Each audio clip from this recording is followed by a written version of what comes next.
Bonjour Alexandre Sobo. Bonjour. Merci de nous recevoir. J'espère qu'on va avoir un rendez-vous aussi fructueux que la dernière fois. J'étais parti avec la banane, j'allais dire. Donc là, on est à la fin d'un premier semestre, en fait, le premier semestre 2021. Déjà, l'activité industrielle, ça donne quoi ces temps-ci? Écoutez, il faut dire que l'activité industrielle est bonne. Le moral des chefs d'entreprise en France et en Europe ont retrouvé des niveaux supérieurs à ceux qui étaient avant le début de la crise sanitaire. On le voit aussi avec toutes les tensions d'appro, pénurie, augmentation de prix. Tout ça, c'est aussi le reflet d'une activité qui repart. Après, il faut bien voir que l'activité industrielle en Europe a quasiment retrouvé son niveau d'avant la crise. Maintenant, quand on regarde le monde, c'était déjà dès la fin de l'été dernier, donc on est quand même un petit peu en retard. Et puis en France, on est un peu derrière la moyenne de l'Europe, et notamment, je pense, pénalisé par le gros poids de l'aéronautique dans notre activité, qui voit des perspectives s'améliorer, mais qui est quand même encore aujourd'hui à des niveaux sensiblement inférieurs à ce qui était avant le début de la crise. On est sur la bonne courbe quand même. Clairement, on est mais finalement comme dans toute sortie de crise sanitaire. La question, c'est pas qu'est-ce qui va se passer, c'est quand on en sort. Il semblerait que tous les travaux sur les vaccins, la diffusion de la vaccination, le retour d'une forme de morale, et puis de l'autre côté, toutes les mesures prises par le gouvernement, les gouvernements, pour assurer le bon financement de l'économie, la préservation du tissu économique, en particulier industriel, tout ça crée les conditions d'un rebond assez fort, et c'est ce qu'on vit aujourd'hui. En termes d'investissement, on a la même chose, les industriels investissent, ça y est, c'est reparti aussi là-dessus. On le voit aussi très clairement, normalement dans une crise de ce type, l'investissement reste déprimé au moins 2 ans, et là, dès 2021, on anticipe un rebond de l'investissement d'au moins 10%, entre 10 et 15%, et forcément, ça a été le fruit à la fois du rebond de l'activité, mais aussi de toutes les mesures de soutien à l'investissement et au financement des entreprises qui ont été prises l'an dernier par le gouvernement français. En termes d'emploi, on a quand même l'impression que c'est peut-être un peu plus difficile à démarrer, ou peut-être qu'il y a un retard, je sais pas, un retard à l'allumage, non? Dans cette crise, finalement, l'industrie française a détruit très peu d'emplois. On a, avec les outils chômage partiel, APLD, et puis notre expérience du passé, on a fait beaucoup pour essayer de préserver nos compétences et être en situation de redémarrage. Donc, comme ça a peu baissé, finalement, c'est normal qu'au rebond, il n'y ait pas un rebond très violent, même si les chiffres de mai sont quand même excellents et le taux de chômage du premier trimestre qui vient d'être publié montre bien qu'on est dans un environnement favorable. Maintenant, les sujets qui restent pour nous industriels, c'est les compétences, c'est les tensions sur le marché du travail. Finalement, les gens qu'on avait du mal à trouver avant la crise, on est revenu à des niveaux assez proches, on ne les a pas inventés, donc ces tensions aujourd'hui sont des sujets qui hantent le quotidien de nos chefs d'entreprise pour accompagner le redémarrage. Oui, c'est-à-dire qu'ils n'arrivent pas forcément à trouver les compétences, quoi. Exactement, et donc tout le chantier, on a tout un chantier, non pas qu'on avait mis entre parenthèses, mais qui avait été un peu moins criant ou un peu moins difficile pendant cette période de crise, et qui, dès qu'on retrouve une activité normale, reprend toute son actualité. Et il faut travailler sur comment on incite les gens à venir dans les filières en tension, comment on travaille encore plus l'attractivité de nos métiers industriels, comment on donne envie à tous ces jeunes, en particulier les jeunes filles, de venir travailler dans l'industrie, pour répondre à la fois à nos besoins en compétences et à tous les objectifs qu'on s'est donnés dans les prochaines années. Alors, dernier chiffre sur les résultats d'exploitation. On parle beaucoup aujourd'hui de comparatifs entre cette même période en 2019 et celle d'aujourd'hui en 2021. Au niveau des résultats d'exploitation, est-ce qu'on peut comparer? Est-ce qu'on a des chiffres? Alors, on a des chiffres sur l'année dernière. Et dans l'industrie, on a observé une baisse de plus de 20% du résultat d'exploitation sous l'effet des fermetures, de la baisse d'activité. Donc, j'allais dire, personne n'est surpris, même si le trou est quand même important. Quand on essaye de regarder les premières tendances sur le début de l'année, on voit qu'on se rapproche de ce qu'on connaissait avant. On est encore un peu en dessous parce que malgré les effets sur les impôts de production qui sont évidemment positifs, on a d'abord une activité qui est encore un petit peu inférieure, et puis on a beaucoup de tensions sur les matières premières, les appros, les prix. Et tout ça, même si certains arrivent à le répercuter à leurs clients, ça prend du temps et ça pèse un petit peu encore. Ouais, justement, c'est la question que j'ai envie de vous poser là-dessus, parce qu'il y a beaucoup de problèmes d'approvisionnement, des prix qui augmentent. Comment on peut gérer les retards de livraison, quelque part, qui sont induits par ça? Comment on peut répercuter les augmentations de prix?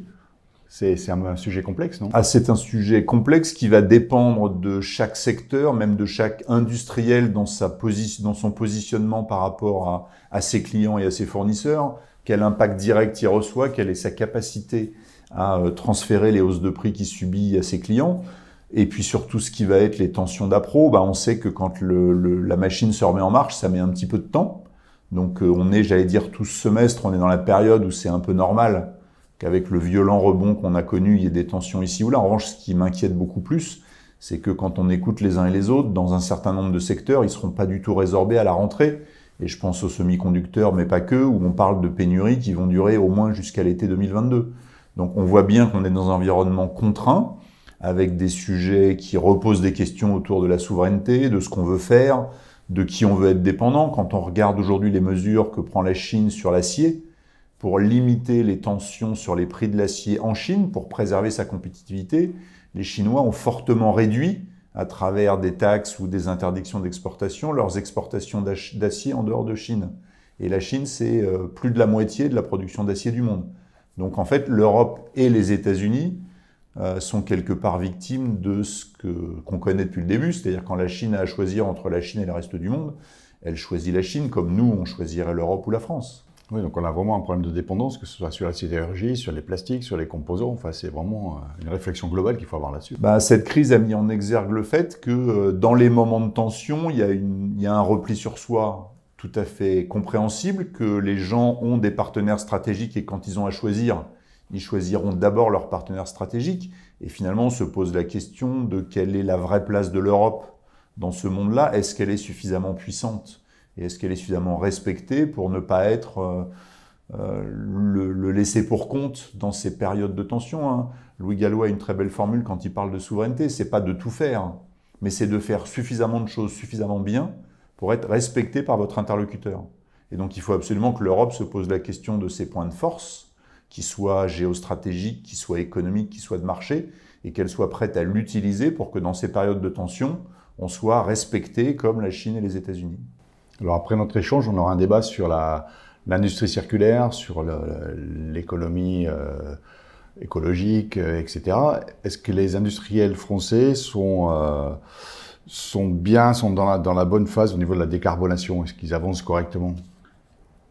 Écoutez, face à ce sujet, il faut être humble et reconnaître que, vu l'urgence climatique et vu les évolutions, on ne fait sans doute pas assez et qu'il faut continuer à faire plus.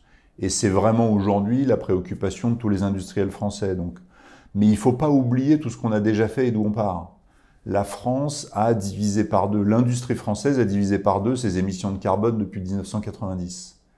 Donc c'est quand même un vrai résultat. Aujourd'hui, la France a l'euro de PIB le plus décarboné des grands pays développés. Et on a presque un tiers de moins que les Allemands. Donc on voit bien qu'il y a déjà beaucoup de choses de faites. Et puis on a autour du CNI avec nos filières, on a identifié les filières les plus émettrices, on travaille avec elles. Donc aujourd'hui, si on prend la chimie, la métallurgie et le ciment, qui sont trois grandes filières émettrices, elles ont des plans à 2030 pour baisser de 25 à 30% leurs émissions de CO2.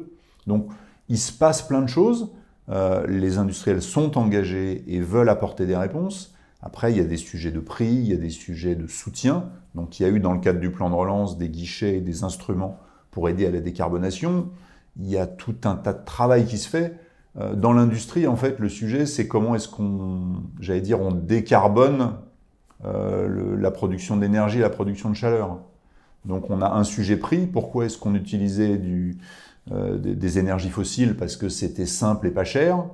Donc si on veut faire autrement, il faut une solution alternative qui fonctionne autour de l'électricité ou des énergies du biogaz et des énergies dites vertes.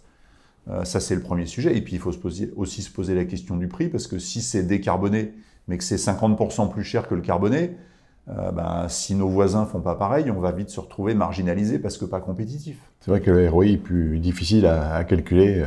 En instantané, oui. Et donc, on a derrière tout un tas de sujets autour de la diplomatie carbone. On a parlé de la taxe carbone aux frontières, on a parlé du MACF autour de l'Europe.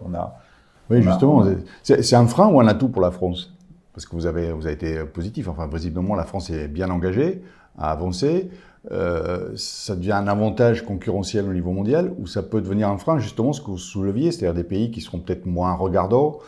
Si on ferme, s'il n'y a pas une taxe ou quelque chose, on va perdre des parts de marché peut-être. Il n'y a pas de réponse absolue, c'est-à-dire c'est un équilibre entre la volonté des consommateurs et l'évolution de notre environnement pour être plus décarboné, plus socialement responsable Et on voit une pression dans ce domaine qui vient de l'Europe, qui vient des consommateurs, qui vient des marchés financiers, des investisseurs. Donc on voit qu'il y a une pression qui s'exerce sur nous. Et donc le fait qu'on soit en avance et capable de répondre est une bonne chose.